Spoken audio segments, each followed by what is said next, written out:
Alright, hello everybody. This video is going over the AP Chemistry Unit 1, Lesson 6, which is on photoelectron spectroscopy, or PES. The learning objective today is to explain the relationship between the photoelectron spectrum of an atom or ion and its ground state electron configuration, as well as its interaction between the electrons and the positively charged nucleus. When we are talking about photoelectron spectroscopy, it's like using light to knock out electrons of an atom, and then the machine is measuring how hard it was to remove them. So each peak on these graphs that we're going to look at is going to show the energy needed to remove the electrons from a specific subshell, and the position of that peak is going to tell us how tightly those electrons are held. And then when we're looking at the height of the peak, that's going to show us how many electrons are in that subshell. So by reading the graph, we can figure out both the energy levels and the number of electrons. So it's basically like an experimental fingerprint of an atom's electron structure. PES is a tool we use to measure the energies of electrons in atoms, and it works by blasting the sample with high energy radiation. You can use UV light or X-rays or other types of radiation. And when it blasts them with high energy radiation, it's going to knock out electrons from the atom, and then the spectrometer is going to measure how fast those electrons are moving, or their kinetic energy. So from that information, we can figure out how tightly each electron was held inside the atom. And remember, the faster an ejected electron is going, the more kinetic energy it has. And electrons that were originally farther away from the nucleus require less energy to eject, thus they will be moving faster. A PES spectrum is just a graph that shows the number of electrons on the y-axis and their binding energy on the x-axis. So binding energy is the minimum energy needed to remove an electron from the atom. Now that definition should spark a little memory for you because it's very similar to that of ionization energy. And when I think of binding energy, I think of it as the umbrella term, and ionization energy fits underneath that umbrella as a type of binding energy. So when we look at a PES spectrum, we're really seeing how strongly electrons are held in different parts of the atom. So let's look at this PES diagram we have here. So when we are reading these, we're going to start on the left side and we're going to read to the right, just like we do a book. And they're going to go with the electron configuration. And what that means is this first peak here is our 1s orbital. And we know our 1s orbital can hold 2 electrons. So this right here is a peak of 2 electrons. Then we go over to our next peak, that is our 2s orbital, and it also has 2 electrons. Now after 2s, we have 2p, so this is our 2p peak. We know it's full because we are moving on here, so this is going to be 6 electrons. You could also use its relative amount from the previous 2 peaks. Then we have 3s, so this right here is 3s, and it has 2 electrons. And then we have 3p, so we're ending in 3p. We can see that this is double the amount of 2 electrons, so this is 4 electrons. Now what does this mean? We know that we are ending in 3p4, so we can actually go to our periodic table, look in the third period, go to the p sublevel, and go to the 4th element, which is sulfur. So we know just from this PES graph, that this is going to be sulfur. And if it asked us to write the electron configuration of this atom from the PES diagram, it would be 1s2, 2s2, 2p6, 3s2, and 3p4, which is the electron configuration of sulfur.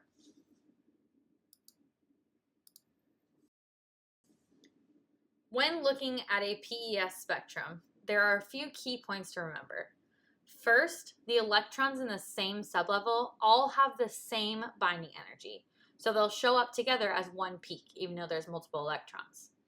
Second, valence electrons always have the lowest binding energy. So the peak all the way to the right, those are the valence electrons. Those have the lowest amount of binding energy. And that's because they're really easy to remove because they're the farthest from the nucleus. And finally, core electrons have the highest binding energy since they're closest to the positively charged nucleus and they have the strongest pull. So keeping those three ideas in mind is going to help you read and interpret these spectrums or graphs. So looking at this one on the right, which element best represents the PES spectra above? So our first peak all the way to the left is going to be 1s. We know it's 2 electrons, so it's 1s2. Then we move over to our second sublevel, so it'll be 2s, and it is full, so it is also 2. And then we can see since 2 electrons is 2 blocks, this is 6 blocks, so this is a full subshell. So this would be 2p6. So if we go on our periodic table, here is period 1, so that is 1s. This is 2s, and this is 2p, and it says that it is full, so we will have neon. So this is the PES spectrum of neon, and the electron configuration would be 1s2, 2s2, 2p6.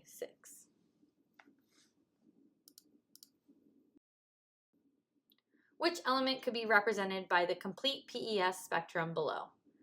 So here we are looking at another element that has 3 peaks, but there are a different number of electrons in that last peak. So let's start with the very beginning. We know this is 1s. It is full because we have something at a higher sublevel. So this is full with 2 electrons, which means we know that 1 electron is 2 bars. So this one is also full at 2s2. And then we need to figure out our 2p sublevel. So we have 1 electron, 2 electron, and 3 electrons. So we will be ending in 2p3. So I need to go to the second period of my periodic table, go to the p sublevel, and pick the third element. So this one will be nitrogen.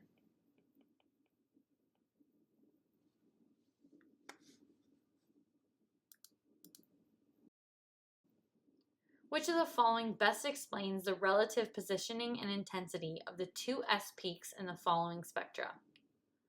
So we have 2 different PES diagrams, one with lithium and one with beryllium. And if we're looking at lithium and beryllium on our periodic table, we can see that beryllium has more protons with the same number of energy levels. And because it has more protons, it has a stronger pull on its valence electrons. And because it has a stronger pull on its valence electrons, it's going to take more energy to remove them, which is why the 2s electrons in beryllium have a binding energy of 11, whereas the 2s electron in lithium has a binding energy of 5. So if we're looking at these multiple choice options, A says B has a greater nuclear charge than Li and more electrons in the 2s orbital. And A would be our answer.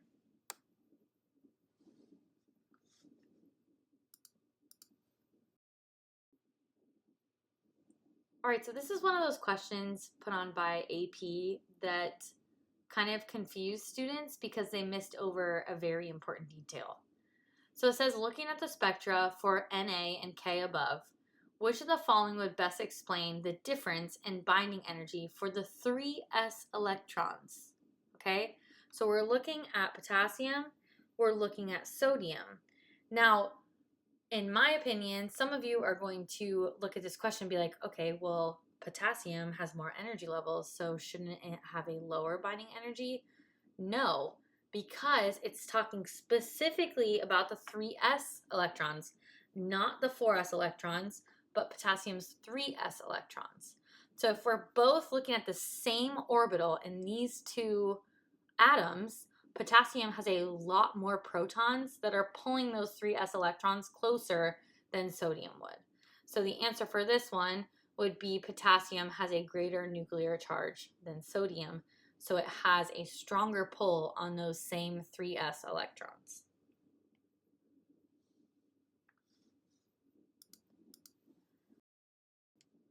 Okay, then this one says a partial photoelectron spectrum of pure silicon is shown below. On the spectrum, draw the missing peak that corresponds to the electrons in the 3p sublevel. So far we have our 1s2, which accounts for the hydrogen and the helium. Then we have 2s2, which accounts for these two elements. Then we have our 2p6, which is this. And then we have our 3s1, which is here. Now it's asking for silicon, right? So we know we're going to be ending in 3p. So our final peak is going to be 3p. Now you'll notice that the peaks of the same energy level are very close to one another, just like the 2s and the 2p that I circled. So my 3p is going to be very close to my 3s. Now I need to figure out how many electrons. Well, I'm the second element, so I only need 2 electrons. So the peak is going to look very similar, almost identical to the 3s orbital, just slightly to the right because it has slightly less binding energy. So this is what your graph should look like if you were to have this on an exam.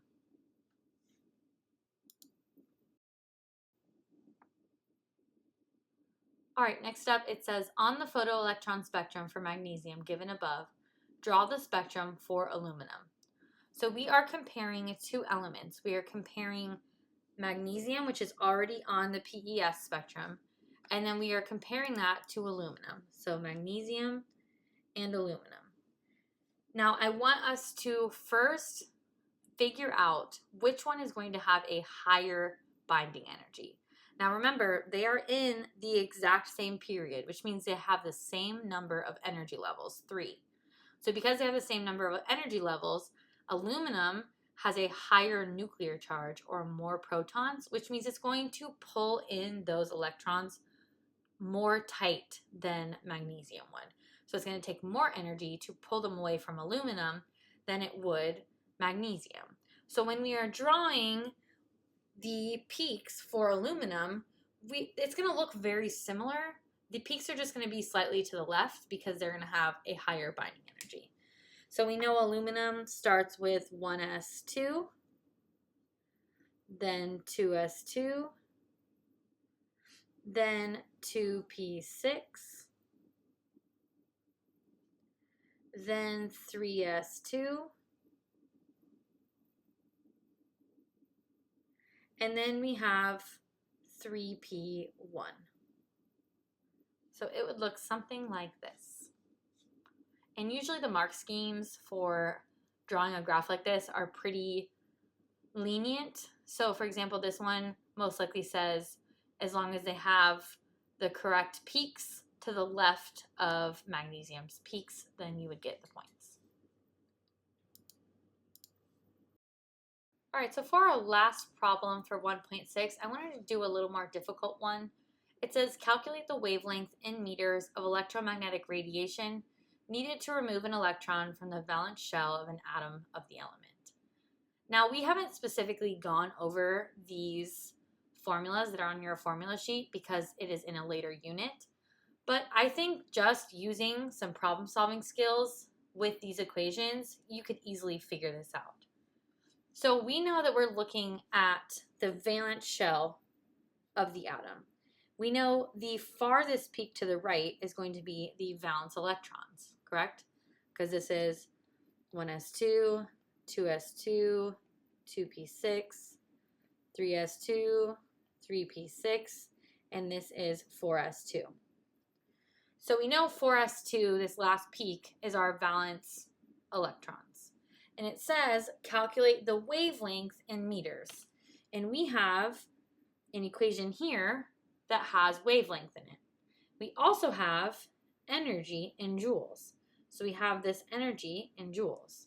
Now, using energy and Planck's constant, we can solve for frequency.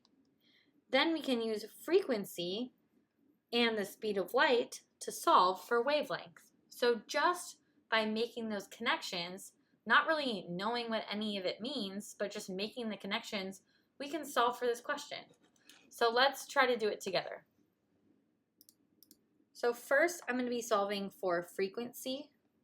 I have my energy, which is 0.98 times 10 to the negative 18th. And I also have H, which is Planck's constant, 6.626 times 10 to the negative 34th. And our energy on top is in joules, and Planck's constant is in joules times seconds. So first let's solve for our frequency in our calculators. So in your calculator, if you do 0.98 divided by 6.626, you get 0.1479. Then we're going to cancel out our exponents. We're left with 10 to the negative 16th in the denominator. So if we bring that up to the numerator, it would be times 10 to the 16th. And then our joules cancel out, so we're left with 1 over seconds, or seconds to the negative first. So this is our frequency. And if you don't want to do the math like that, you can just plug it in your calculator. You'll get the same answer. And if we're being technical about it, you should move this into 1.479 times 10 to the 15th if we want to be in correct scientific notation. Okay, so now we have our frequency. So we have frequency and we have speed of light. So now we can solve for wavelength. So wavelength, we are going to use speed of light over frequency. We know the speed of light is 2.998 times 10 to the 8th. Our units are meters per second. And then our frequency is what we just solved for, 1.479 times 10 to the 15th seconds to the negative first. So it said here to calculate the wavelength in meters. Our seconds to the negative first are going to cancel out. We're going to be left with meters, which is exactly what it's asking for. And now we just solve. So I'm going to do 2.998 divided by 1.479. That's going to give me 2.03 because I want 3 sig figs. And now I need to figure out my exponent.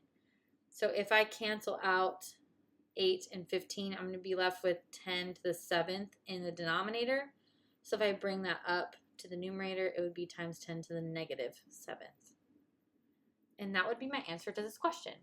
So you can see just by looking at our formula sheet and looking at what we are given, we can kind of problem solve to get to the answer without really even knowing anything about Planck's constant or speed of light.